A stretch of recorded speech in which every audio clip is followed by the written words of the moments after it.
Hello students, मैं S Chandrawat स्वागत करता हूं आप सभी का विनायक एजुकेशन ग्रुप के ऐप के ऊपर। प्यारे विद्यार्थियों, आपके सामने फिर से लेकर हाजिर हो चुका हूं 11th क्लास केमिस्ट्री। और इस 11th क्लास केमिस्ट्री के अंदर अपन चर्चा कर रहे हैं एक बहुत ही महत्वपूर्ण टॉपिक, महत्वपूर्ण अध्याय, रासायनिक आबंधन एवं आणविक संरचना से संबंधित। देखिए, इस टॉपिक के अंदर अपन पढ़ चुके हैं संयोजकता बंध सिद्धांत के बारे में, यानी वीबीटी के बारे में। मैंने आप लोगों को वीबीटी के बारे में बहुत ही महत्वपूर्ण जानकारी बता दी है पिछले वीडियो के अंदर, तो आप लोगों ने उसको देख लिया होगा। अब बात करेंगे अपन उस वीबीटी सिद्धांत से संबंधित ही कुछ महत्वपूर्ण अवधारणाओं से संबंधित, और उसमें आती है अपनी कक्षक अतिव्यापन अवधारणा। ठीक है, तो इसके बारे में अपन चर्चा यहाँ पर करते हैं। अब सुनो ध्यान से, आप लोगों ने क्या पढ़ा है वीबीटी सिद्धांत के अंदर कि परमाणु एक दूसरे के नजदीक आते हैं तो उनके मध्य आकर्षण व प्रतिकर्षण बल उत्पन्न हो जाते हैं, और आकर्षण व प्रतिकर्षण बल जब उत्पन्न यहाँ पर हुए हैं तो प्रयोगों से ये पता चला है कि आकर्षण बल का मान प्रतिकर्षण बल से ज़्यादा होता है। इसीलिए परमाणु एक दूसरे के नज़दीक आते जाते हैं, और जब परमाणु एक दूसरे के नज़दीक आएंगे तो उनके मध्य क्या होगा, एक दूसरे के जब वो नजदीक आएंगे परमाणु तो वो एक दूसरे के अंदर आंशिक रूप से प्रवेश करके क्या करेंगे, बंध का निर्माण कर लेते हैं। और इससे इस प्रकार जो है कोई भी परमाणु आपस में मिलकर, आपस में जो है जुड़कर अणु का निर्माण करते हैं। ठीक है ना। तो इस प्रकार से अपन ने वीबीटी सिद्धांत को पढ़ा है, संयोजकता बंध सिद्धांत को पढ़ा है। अब आप लोगों ने एक बात देखी है, वहां पर क्या देखी है कि परमाणु एक दूसरे के नजदीक आते हैं तो वो आंशिक रूप से एक दूसरे में क्या कर रहे हैं, प्रवेश कर रहे हैं और बंध का निर्माण कर रहे हैं। तो वो जो आंशिक रूप से एक दूसरे के अंदर प्रवेश करना है ना, उसको बोलते हैं क्या, अतिव्यापन। क्या बोलते हैं उसको, अतिव्यापन कहते हैं। ठीक है ना। तो वो सिंपल सी बात है कि परमाणु कक्षक बंध बनाते हुए जब एक दूसरे के नजदीक आते हैं, परमाणु कक्षक बंध बनाते हुए जब एक दूसरे के क्या आते हैं, नजदीक आते हैं, तो वो आंशिक रूप से एक दूसरे के अंदर क्या हो जाते हैं, प्रवेश कर जाते हैं, एक दूसरे के अंदर घुस जाते हैं, और इसी को अपन क्या बोलते हैं, अतिव्यापन कहते हैं। क्या बोलते हैं, अतिव्यापन। तो ध्यान से आप लोग इस चीज को समझने का यहां पर प्रयास करेंगे। क्या बोला मैंने कि जब परमाणु कक्षक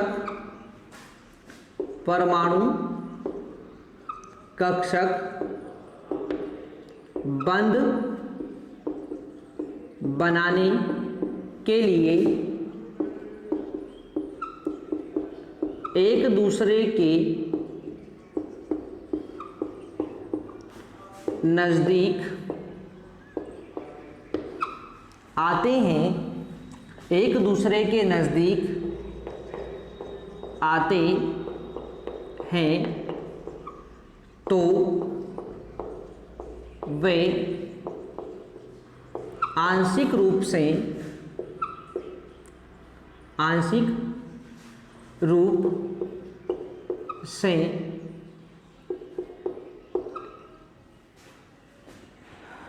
एक दूसरे में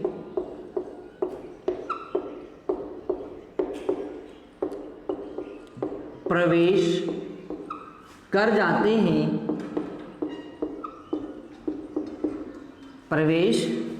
हैं, इस घटना को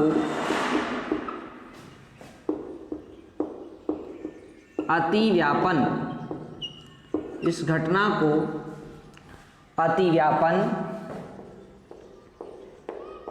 कहते हैं। क्या बोलते हैं इसको, अतिव्यापन कहते हैं। ठीक है ना।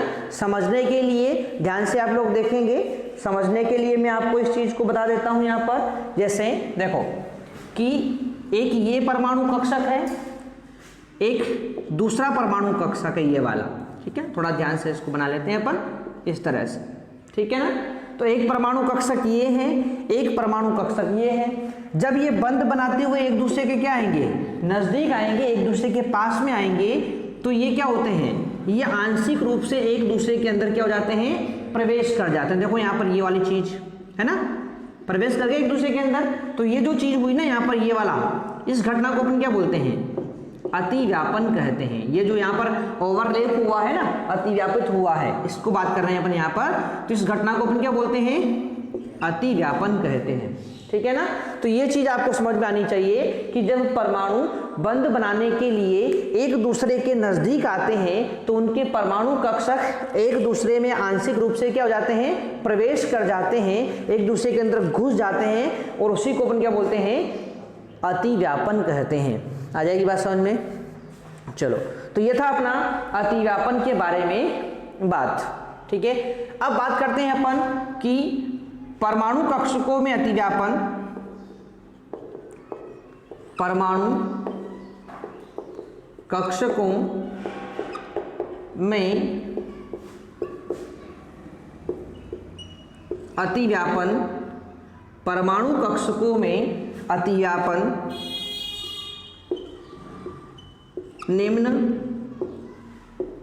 3 प्रकार से हो सकता है। कितने प्रकार से हो सकता है, 3 प्रकार से हो सकता है। ठीक है भाई। अब ये 3 प्रकार कौन कौन से हैं, तो देखो भाई, पहला होता है धनात्मक अतिव्यापन, दूसरा होता है ऋणात्मक अतिव्यापन, और तीसरा होता है शून्य अतिव्यापन।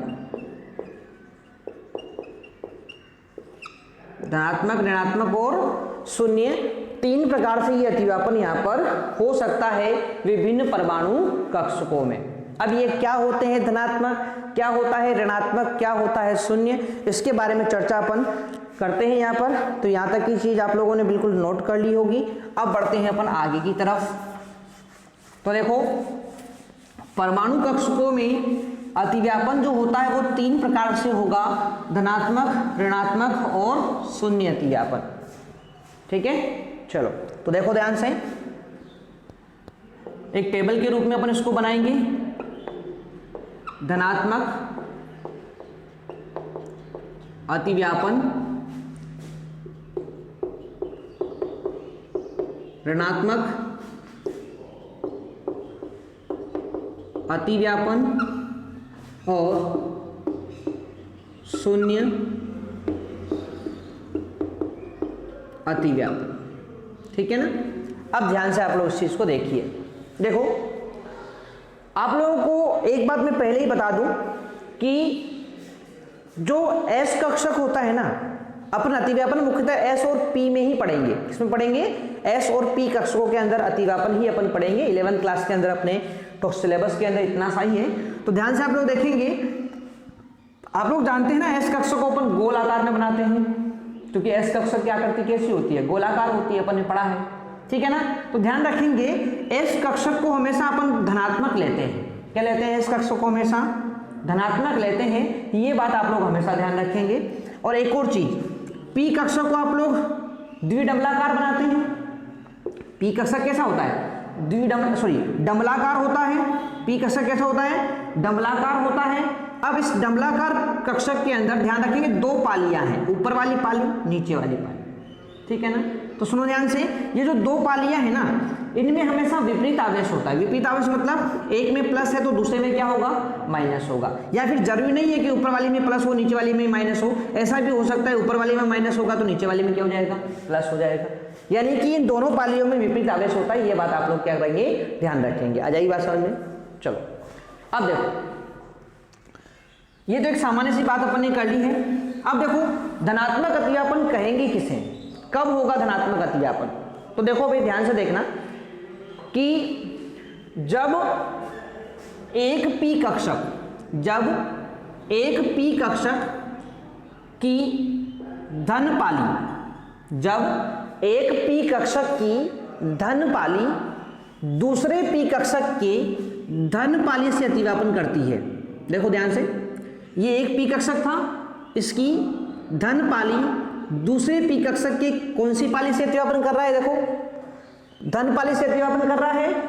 तो इस प्रकार के अतिव्यापन को क्या बोलते हैं, धनात्मक अतिव्यापन कहते हैं। ध्यान रखेंगे कि भाई जब एक कक्षक की धन पाली दूसरे कक्षक के धन पाली से अतिव्यापन करती है, और ध्यान रखेंगे ये कक्षक कौन से हैं, जेड वाले हैं, यानी कि ये पीजेड कक्षक है और ये भी कौन है, पीजेड कक्षक है, एक ही अक्ष में है भाई, ध्यान रखेंगे, ठीक है। तो जब इस प्रकार से अतिव्यापन होता है तो इसको अपन क्या बोलते हैं, धनात्मक अतिव्यापन कहते हैं। आ जाएगी बात समझ में। क्या बोला कि जब एक पी कक्षक की धन पाली दूसरे पी कक्षक के धन पाली से अतिव्यापन करती है तो इसे क्या बोलते हैं, धनात्मक अतिव्यापन कहते हैं, ठीक है। आगे चर्चा करें तो जब, अब सुनो ध्यान से, एक पी कक्षक है, इसकी है धन पाली, ठीक है ना, और यदि इस पी कक्षक के साथ में, इस पीजेड कक्षक के साथ में कौन अतिव्यापन करे, एस कक्षक अतिव्यापन करे। अब आप लोगों को पता है ना एस कक्षक भी धनात्मक होता है, तो जब धन धन से अतिव्यापन करेगा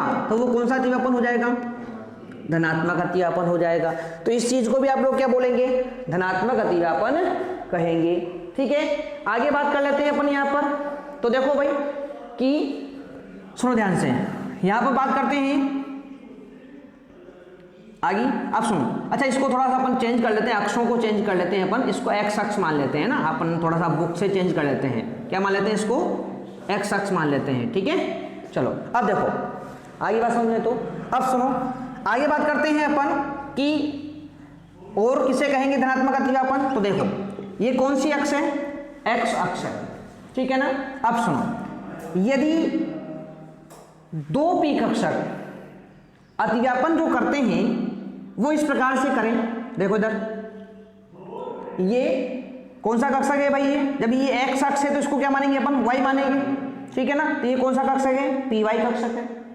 इसी प्रकार का एक और कक्षक है कौन, पी वाई। अब सुनो ध्यान से, यदि पी कक्षक दो पी वाई कक्षक की धन पाली से अतिव्यापन करें और ऋण पाली से अतिव्यापन करें, इस प्रकार से, तो इसको भी क्या बोलोगे आप लोग, धनात्मक अतिव्यापन कहेंगे। ध्यान रखेंगे क्या बोला अपन ने, ये पी वाई कक्षक है, जब ये इसको एक्स अपन मान रहे हैं तो ये कौन सा हो जाएगा, पी वाई हो जाएगा, ठीक है ना।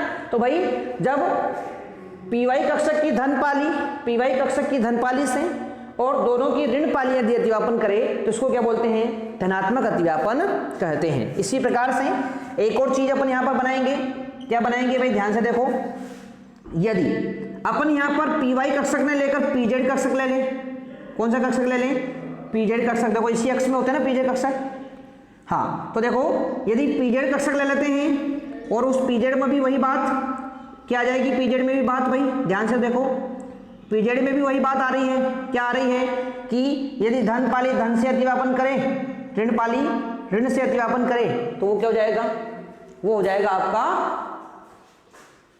धनात्मक अतिव्यापन, ठीक है भाई।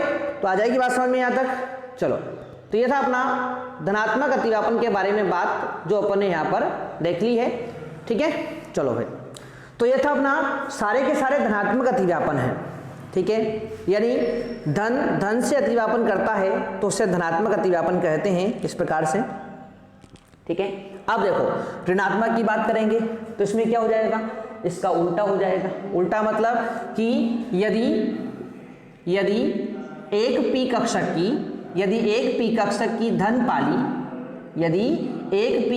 की धन पाली जो है वो दूसरे पी कक्षक की ऋण पाली से अतिव्यापन करे, किससे अतिव्यापन करे, ऋण पाली से अतिव्यापन करे तो वो क्या हो जाएगा, ऋणात्मक अतिव्यापन हो जाएगा।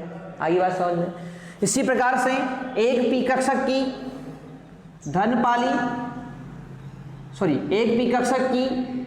ऋण पाली एस कक्षक के साथ अतिव्यापन कर जाए तो आपको पता है एस कक्षक तो धन होता है और इस पी एक्स की ऋण पाली है, ठीक है। तो ये भी क्या हो जाएगा, ऋणात्मक अतिव्यापन हो जाएगा। इसी प्रकार से यहां पर बात कर लेते हैं, तो देखो ध्यान से, ये एक्स कक्षक, अब सुनो ध्यान से, ये दो पी वाई कक्षक ले लेते हैं अपन यहां पर इस तरह से, ठीक है। ये पी वाई, अब दूसरा पी वाई अपन लेंगे इस प्रकार से, यहाँ पर अतिव्यापन तो ये इसी प्रकार से कर सकते हैं भाई, ठीक है। अब देखो ये दो पी वाई कक्षक अपन ने ले लिए, यहाँ पर ले लिए भाई। अब देखो इसमें क्या होगा, अतिव्यापन मैंने बताया ना, धन ऋण से अतिव्यापन करेगा, तो एक पी कक्षक की धन पाली दूसरे पी कक्षक की ऋण पाली, इसी प्रकार से इसकी ऋण पाली और उसकी धन पाली, तो जब धन ऋण से अतिव्यापन करता है तो बनेगा कौन सा, ऋणात्मक अतिव्यापन कहलाएगा। इसी प्रकार से जेड अक्ष की बात कर लेते हैं, है ना, तो जेड कक्षक की बात कर लेते हैं, ध्यान से देखो, ये एक्स अक्ष है, जेड की बात कर लेते हैं, तो ये लो भाई, ये पीजेड कक्षक हो गया, थोड़ा सा इसको नीचे लिख लेंगे अपन, क्या हो जाएगा, पीजेड कक्षक हो जाएगा। इसी प्रकार से एक पीजेड और ले लेते हैं, तो ये लो, एक पीजेड आप लोगों ने और ले लिया, ठीक है, थोड़ा सा इसको बड़ा बना देते हैं अपन, ये लो, ठीक है, चलो, तो ये अपन ने ले लिया यहाँ पर। अब इसमें पीजेड है, ये भी पीजेड है, तो क्या करेंगे अपन, इसकी धन इसकी ऋण पाली से, इसकी ऋण पाली इसके धन पाली से अतिव्यापन करती है, तो क्या बन जाएगा, ऋणात्मक अतिव्यापन हो जाएगा। आ जाएगी बात समझ में यहाँ तक। चलो, तो ये हो गया अपना धनात्मक व ऋणात्मक अतिव्यापन के बारे में बात। अब बात करते हैं शून्य अतिव्यापन किसे कहेंगे सर, तो देखिए भाई, ये रहा एक्स अक्ष, ठीक है ना। अब देखो, यह है एक पी कक्षक, पी वाई कक्षक है, ठीक है ना। अब सुनो, यदि इस पी वाई कक्षक में दो पालियां हैं, धन व ऋण पाली है, और यदि इन दोनों ही पालियों से कौन अतिव्यापन कर जाए, एस कक्षक अतिव्यापन कर जाए, तो देखो भाई, एस कक्षक इस वाली पाली से भी अतिव्यापन कर रहा है, एस कक्षक इस वाली पाली से भी अतिव्यापन कर रहा है, दोनों पालियों से अतिव्यापन कर रहा है, इसलिए इसको क्या बोलते हैं, शून्य अतिव्यापन कहते हैं। क्या बोलते हैं इसको, शून्य अतिव्यापन कहते हैं, ठीक है ना। और दूसरा एक और मैं आपको बता दूं, इस प्रकार से, एक तो हो कौन सा, पी वाई कक्षक, इस प्रकार से धन व ऋण, और एक हो कौन सा, पीजेड कक्षक। तो आप लोग जानते हैं कि पी वाई और पीजेड के अक्ष अलग अलग हैं, इसलिए यहाँ पर तो अतिव्यापन हो ही नहीं सकता, है ना। तो ये भी किसका उदाहरण हो जाएगा, शून्य अतिव्यापन का उदाहरण हो जाएगा। आ जाएगी बात समझ में। चलो, तो इस तरह से अपन ने तीन प्रकार के अतिव्यापन देख लिए हैं। जब धन धन से अतिव्यापन करता है, ऋण ऋण से अतिव्यापन करता है, तो यहाँ पर अतिव्यापन होता है कौन सा, अपना धनात्मक अतिव्यापन।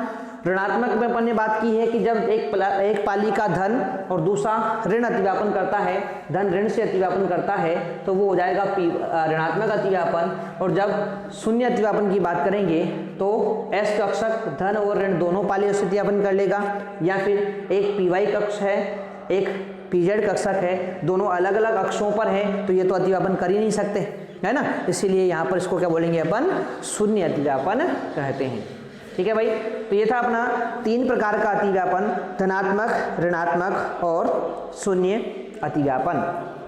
आ जाएगी बात समझ में। तीन तरह से यहाँ पर अतिव्यापन हो सकता है, जो अपन ने यहाँ पर समझ लिया है, ठीक है भाई। चलो बढ़ते हैं आगे की तरफ। तो ये हो गया अपना तीन प्रकार का अतिव्यापन।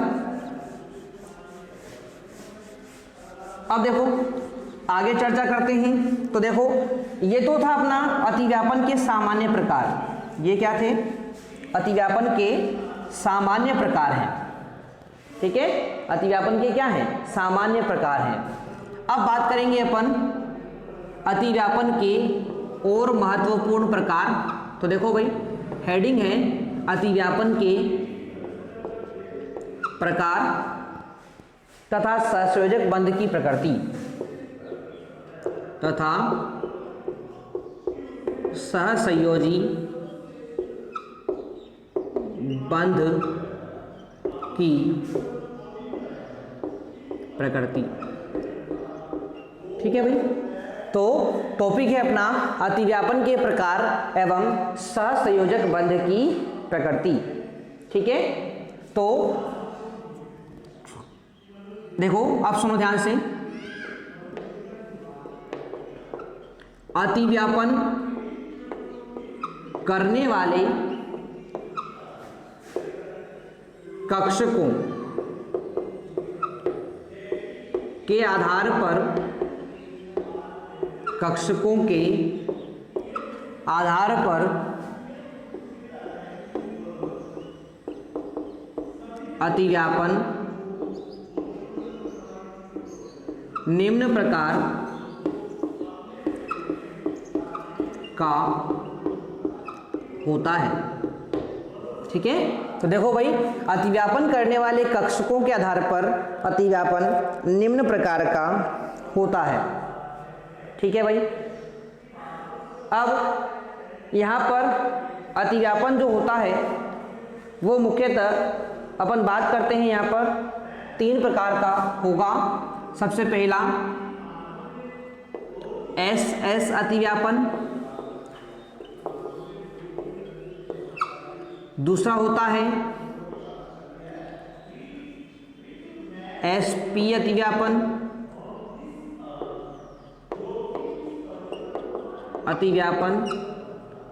तीसरा होता है PP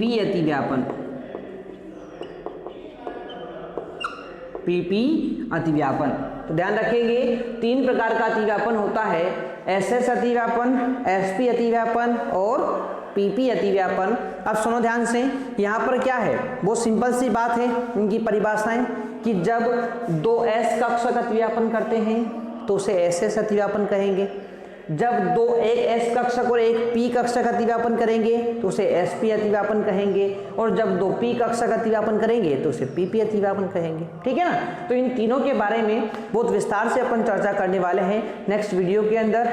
ठीक है, तो इसे पढ़ेंगे अपन नेक्स्ट में। यहाँ तक की बातें आप लोग बहुत अच्छे से कंप्लीट करेंगे। कहीं पर कोई दिक्कत, कोई डाउट आपको हो तो आप लोग कमेंट बॉक्स में कमेंट करके मुझे ज़रूर बताएंगे। तो मिलते हैं अपन नेक्स्ट वीडियो के अंदर, तब तक के लिए टेक केयर, बाय।